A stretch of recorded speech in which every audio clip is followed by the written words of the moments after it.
So when I watched the video of Officer Chauvin hold his knee on George Floyd's neck for over 8 minutes, I was horrified, to say the least. And while it was so painful to watch George Floyd just dissipating before our eyes, what I could feel in Derek Chauvin's energy, I could just feel it because I'm kind of an empath.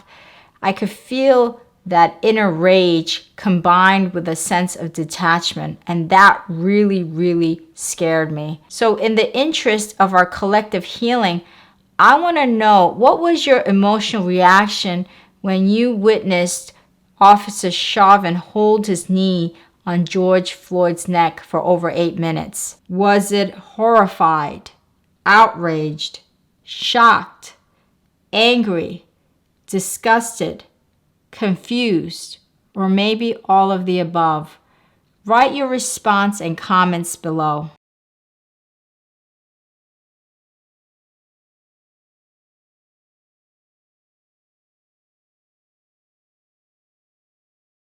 So when you see people like Derek Chauvin spontaneously kill somebody, and I say spontaneously in quotes, it's really a representation of the inner rage and anger that he's been carrying for many, many years. It's not something that just happened overnight. It's an anger and hatred energy that he's been holding on to many, many years, which becomes like this pent-up energy. Like this woman, she's been angry for many years. And so what happens is that when you hold on to all of this pent-up anger energy, when a stressful situation arises, you snap. It's like a trigger for snapping. And that's what happened, is that Officer Chauvin snapped. And that snapping is like a release of that anger and hatred energy. And unfortunately, he snapped at an innocent person, George Floyd. That was what was really unfortunate. So it's just like some stressful situation is making them snap. And so this woman who's angry for 30 years is now snapping at this poor lady. It's this pent-up energy that gets released and you snap, which is the reason why I always say when police officers are not in the right mental and emotional space, they become very, very dangerous. Why? Because they have power. And so they use that power to release that angry energy when they're in stressful situations that trigger that angry energy to be released. And this is why we have to give our police officers the right support so they can be in the right mental and emotional space. That is so important because police officers become very, very dangerous when they're not in the right mental and emotional space. And so I actually have some level of compassion for anger energy because I've held on to anger for many years. And in my 20s and 30s, anger was a very prominent energy in my life because I felt that I had such a traumatic childhood and that my life wasn't fair because of that traumatic childhood, and that I had to overcome more obstacles because of that traumatic childhood. So I had a lot of resentment because of that, and which caused a lot of anger and hatred within myself.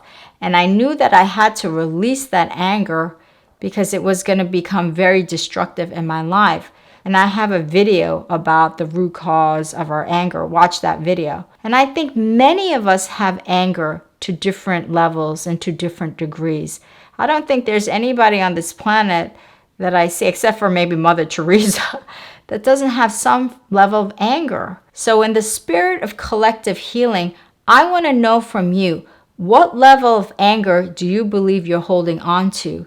1 being the lowest and 10 being the highest. Please write your response and comments below. What level of anger do you believe you're holding on to that you need to release? 1 to 10.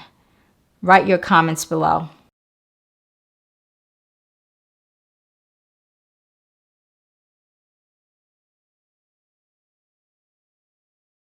So the best tool that I discovered to manage my anger is meditation. Because when I meditate and quiet the mind and release thoughts, then I start to connect with the divine energies of God and connect to the unconditional love. And when I start connecting to that love energy, then anger starts to dissipate. So meditation has been the best tool for me to manage my anger. So I want to know from you, in the spirit of our collective healing again, what is the tool that helped you manage your anger the best? Has it been psychotherapy, exercise, meditation, drugs, or something else? Leave your comments and responses below.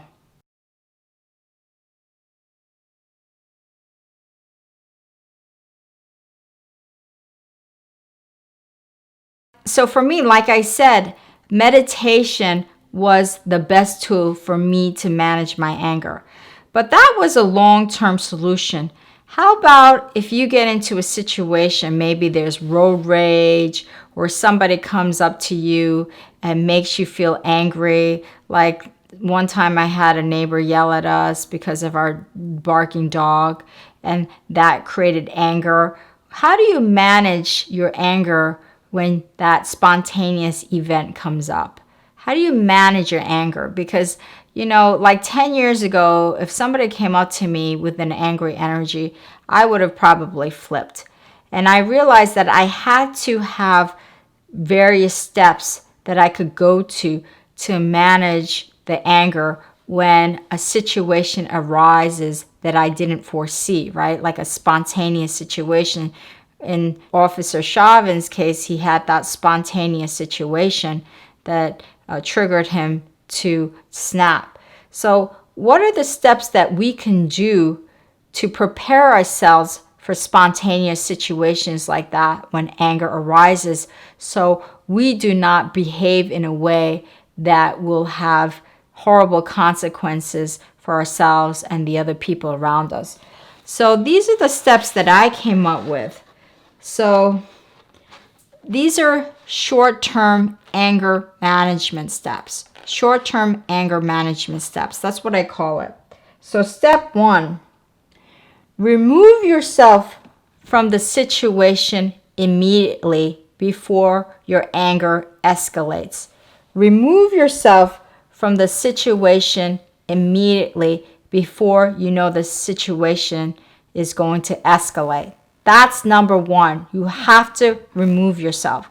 So in the case of Officer Chauvin, he should have removed himself and allowed the other officers to be in charge. That's what he should have done. He should have just removed himself.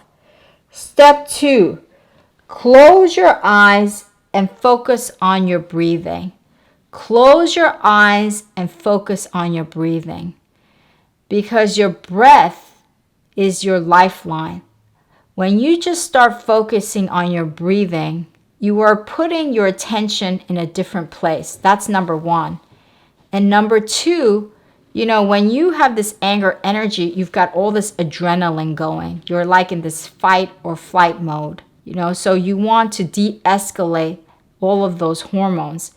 And so when you focus on your breathing, you're just de-escalating all of those fight or flight hormones. You're subsiding it. You're calming yourself down.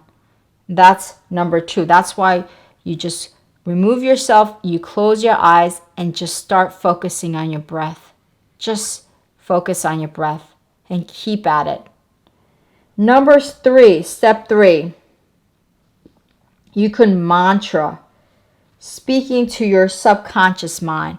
Because if you've been holding on to anger for 30, 40, 20 years, that's a lot of years of anger. It's not just easy to just focus on your breath and then think maybe you're going to get calm. What you might need to do is you might need to do another step, which is to mantra. Speak to your subconscious mind, because that anger, that deeply held anger, is in that subconscious mind energy. So you want to start mantra, do a mantra. So I always go to the Ho'oponopono mantra.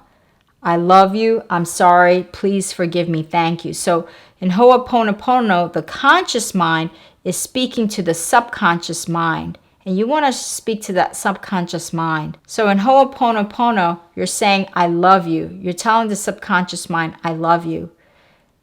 I am sorry. What are you sorry about? You're sorry for holding on to anger.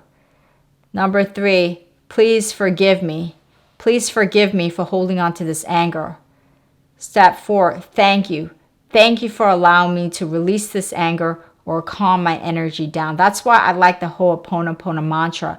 I love you, I'm sorry, please forgive me, thank you. I love you, I'm sorry, please forgive me, thank you. Now, if there is another set of mantra that really works for you, use that mantra. Use what will allow you to calm that anger energy down. Use that mantra. You don't have to use these mantras. Use the mantra that helps calm you down. And then step 4, keep breathing or mantraing until you feel you are in a better space and that you can return to the situation. Do not give up. Do not give up on the breath or on the mantra. Keep at it until you feel more of that calm energy, more clarity, more lightheaded, and that calm energy to be able to return back to the situation. So these are the 4 steps that I think are really useful when we enter into or encounter a spontaneous situation that allows our anger to arise. And these steps have really, really helped me to manage my anger. So share with me, what are some of the steps that you've taken to manage your anger? Write your comments and responses below. So as we could see in the case of Officer Chauvin, that this anger energy is very, very dangerous for not only the people around us, but for ourselves.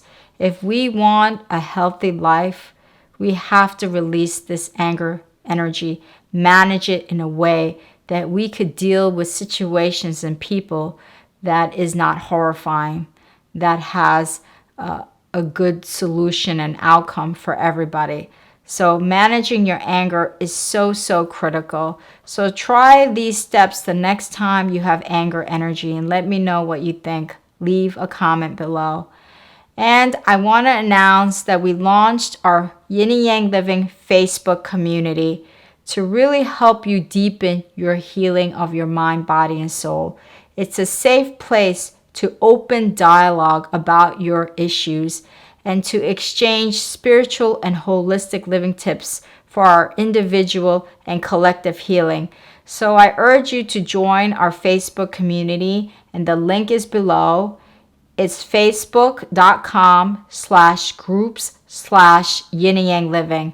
So just go to the URL link below and ask to join our community. And if you like this video, please make sure to share it and subscribe to my channel. And if you want to visit all of my spiritual and holistic living tips, just go to my website at yinandyangliving.com. Thank you. Namaste.